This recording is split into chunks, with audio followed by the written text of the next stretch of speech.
the Halifax explosion by a guy by the name of Prince, who was had a local disaster by him that happened in his area, then decided to study it. That was really the first inkling into disaster research.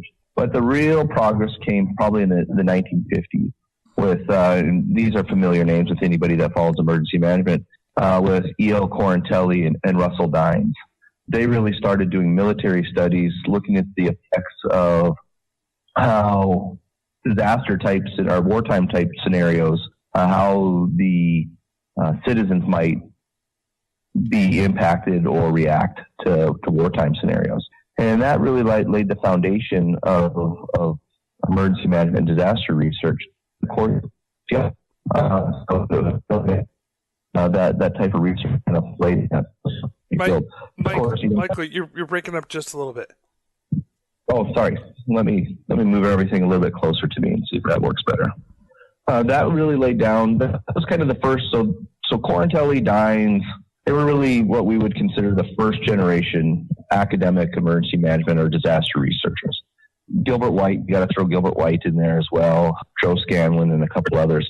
But their students were, took the mantle and kind of ran from there. And then they started laying down a real heavy foundation of disaster research.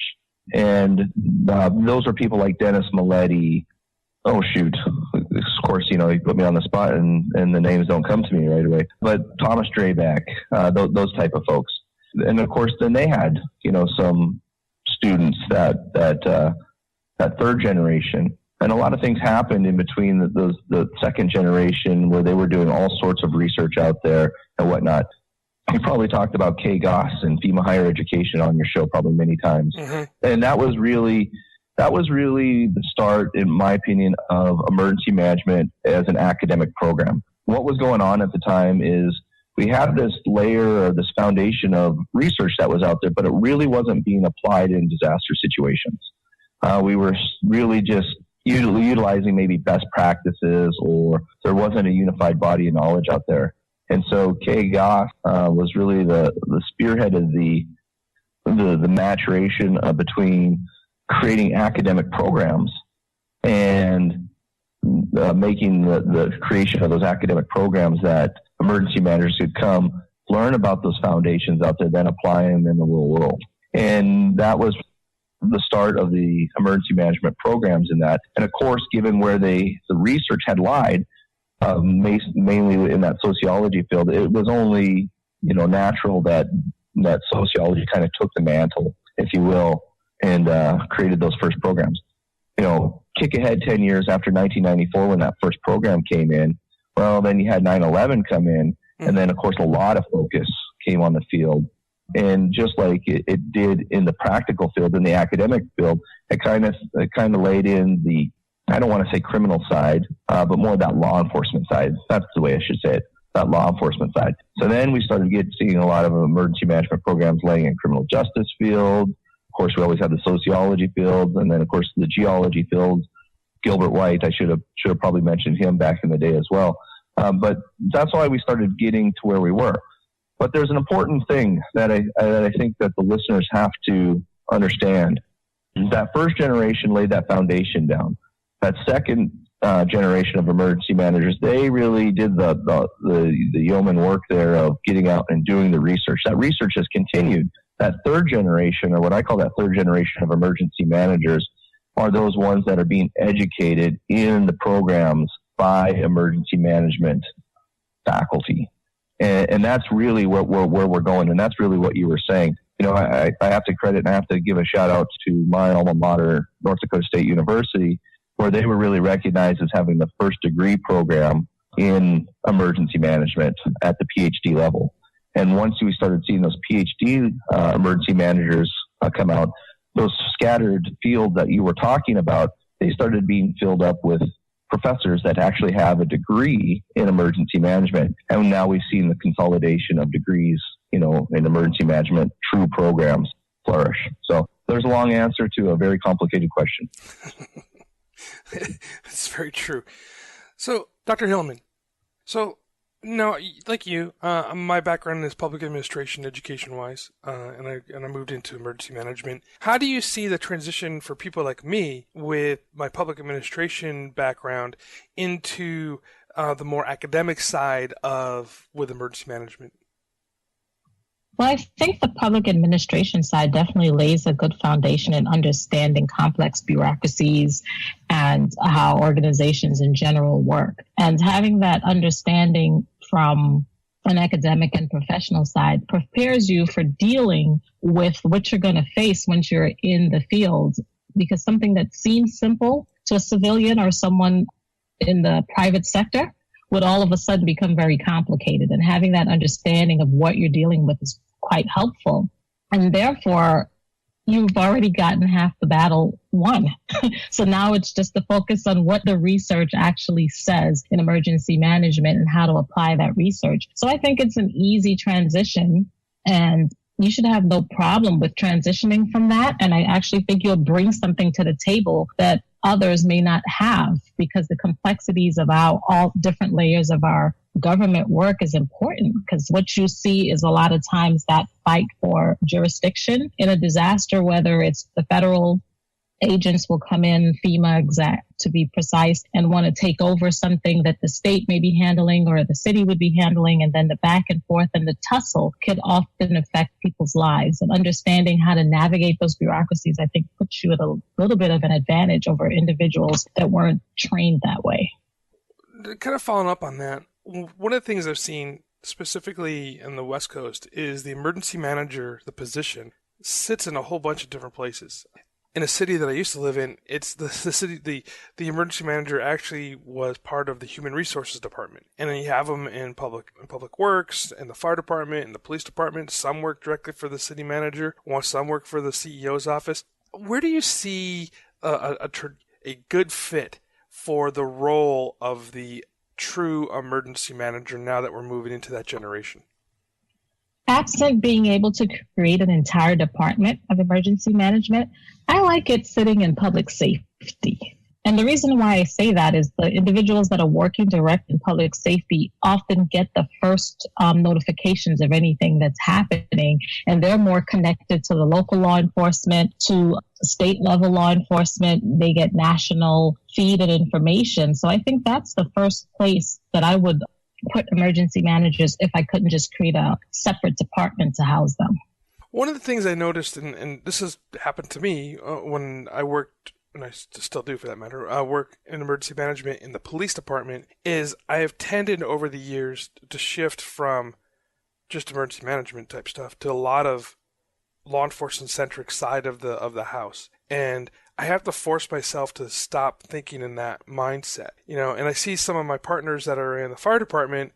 Of course, here in California, it makes sense because most of our disasters are fires, but really go towards like the fire side. How do you think that those of us that are practitioners can kind of stop getting into that, making ourselves go one track or the other? It's funny that you say that. I wonder the same thing. The reason why I say that is we all have that inner law enforcement in us. You've seen stories in the news of how the neighborhood watch person becomes to think that they're the actual police of the community, or just the person checking IDs can get out of control. And it's a challenge because the power and the authority and the connectedness to being able to direct citizens just naturally goes to everyone. And I think what happens is, if the agency or the organization is not making a concerted effort to keep the roles distinguished and separate, you're always going to get that bleed over. And I think it's just natural because we all want to be CSI or something like that, It's just so natural. So that's a whole nother study right there, that's for sure.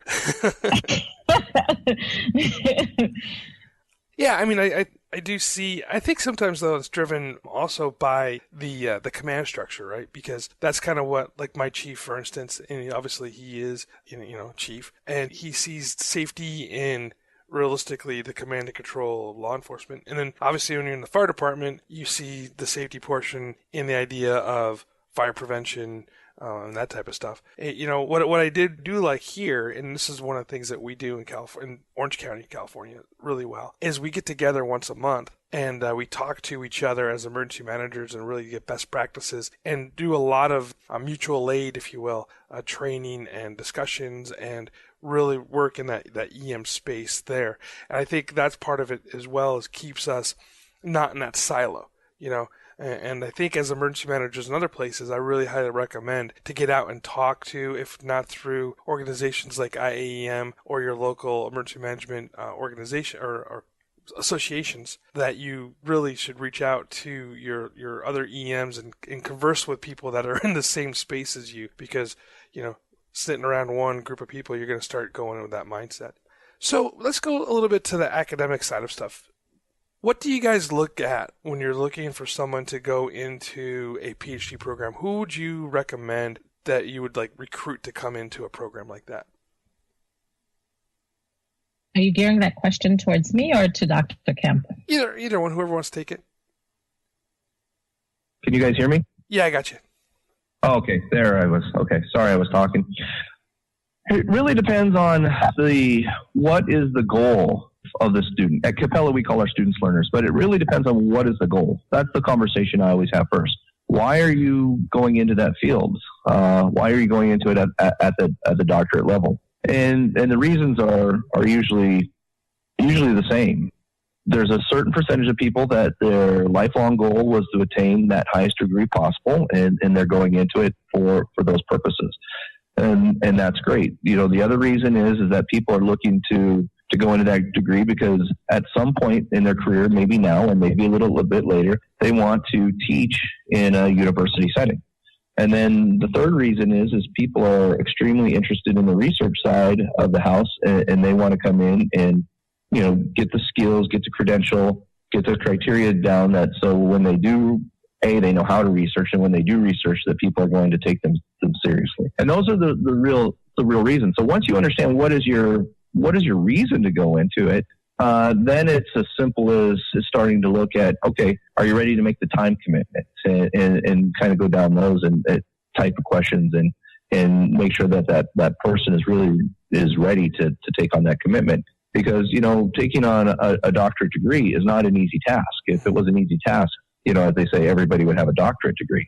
Not everybody has a doctorate degree. Not everybody should have a doctorate degree. Not everybody wants a doctorate degree, and that's all fine. But if you're ready to get that doctorate degree and you're ready to make that commitment, then, I encourage you to do it. Another conversation, though, that you have to have is, are your goals, what I was saying, do you really need that degree to fulfill your goals? And those are the type of conversations that we have when someone's looking. But as far as personal characteristics or whatnot, really, do you have the ambition? Are you really going to see it through its finish? Because anybody that's taken, that has a doctorate degree, they're going to tell you, at some point in that journey, you're going to want to quit. And that's just how it is. And I say that smiling because it's difficult. It really is difficult. Only a certain percentage of people finish.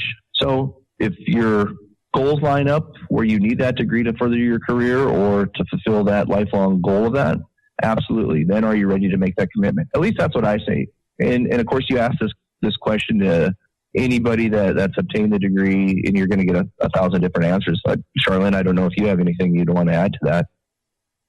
I actually do. I was just going to add, on top of the fact that you have to decide whether the doctorate is really what you're looking for, you have to think about what do you want from the doctorate, because it all depends. If you're looking for the ability to move up in your current department or become a head of an agency, go into consulting, something like that, that's more practitioner based, then go for an applied doctorate. But if you're really looking to add something to the body of knowledge and extend the research, then you need a PhD. And I think what happens is a lot of times people determine they want a doctorate and they want that terminal degree, but they're not sure of the purpose that they're going to use it for. And that's really important to know the purpose before you embark on the endeavor, because that'll determine which path you take. We have both options, but some schools have one or the other. And then it becomes even more important to know what you're going to use that doctorate for beyond self-actualization, because self-actualization can get really old, like 2 years into the coursework. You're like,